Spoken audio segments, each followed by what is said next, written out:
So, Brother Bob, what are your thoughts on these two final platform drafts? And for me, this branding initiative, among other things, is an effort to arrive at a consensus then of what Lasallian means. How is it different from other quality Catholic educational institutions? Yes, it is much about marketing and recruiting that we're involved in with this branding initiative, but it's more than that. It's about having a common language to articulate a common experience. Some of the terminology that's important to the tradition may not be as familiar, or words that we use today. For example, touching hearts. That may be a challenge for some people. What does that mean? Well, that's part of the education process that we're involved in, because touching heart is at the core of what we do. LaSalle doesn't mention that in one of his meditations or one of his writings, but in multiple places. So as we go forward, it's my hope that whatever platform we ultimately decide on, it will contain the fundamental values, fundamental beliefs that have existed in the Institute in the Lasallian world since the time of St. LaSalle. And the value is, during that phase one, the process brought forth to those of us very much involved in the Lasallian world, familiar with the Lasallian world, that many people are not as articulate or familiar with the heritage that we assume. What do people outside the Lasallian world know about the culture and the heritage? And the response in all your focus sessions was, they don't know. So this is an added value for me in terms of this whole process.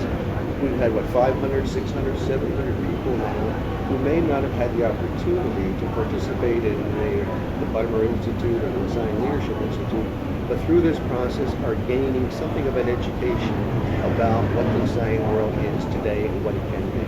One of the original goals is to create a clear identity for all of us and a solid, strong network to make our case to the educational world and the larger world out there. Given our vast network and our ministries in so many countries, we have an incredible potential to do good, not only on a regional basis, but on a global basis. And we really have not tapped that potential. Could you maybe tell us a little bit about what some of the contributions to education that may be traced back to St. LaSalle? That idea of innovations and contributions continues throughout the history of the Institute, right up to the present day, responding to the needs of the young people before them. And that's the source of the innovation. What is needed by these young men and these young women in our schools and our institutions, on our universities and colleges today. And responding to those needs is from where innovations come. This initiative has the opportunity to also connect the different Lasallian levels of education and different Lasallian enterprises from preschools to higher ed. Maybe you can speak. Absolutely. I think that's been one of the benefits of this entire program. As we all know, it started out with the secondary school administrators of Alaska calling for this need of a brand. And soon our universities want to be a part of it, and our other institutions are going to be a part of it. So I think this is one of the important benefits of strengthening the network and helping even to bring to light some very good things that have been happening in our region in terms of collaboration and cooperation with our universities, our high schools, our San Miguel schools, our child care agencies.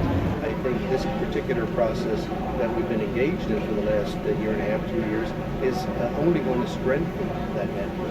And that is also an important outcome for us. We have 55 secondary schools, and we learn we're the largest secondary school network in the Catholic world. Again, we need to speak not only among ourselves, but we can be a voice in the larger Catholic world, and I hope that's also an outcome. There has been that kind of collaboration. That's one of the gifts, one of the blessings of this region. But I think this process certainly can only enhance that. I know in what we call the PARC region, which is Asia, the general counselor for that region has been very much interested in this whole process and what we're doing with the branding initiative and a lot of other things that happen in this region. And are there any other final thoughts or comments that you'd like to share with us today? Certainly appreciate the initiative that's been undertaken by the chief administrators initially and now our university presidents and others and yourselves in doing this project. The platform for me is the key. The logo is nice. The logo is going to supplement whatever identities our schools have, but the platform is very important. These are Lasallian schools, and so we need to be able to have all of our constituents, certainly our parents who do not participate in the kinds of formation programs our teachers and administrators participate in, have that common language that we can speak as one voice about this is what it means to be a Lasallian school today in 21st century United States, Toronto region.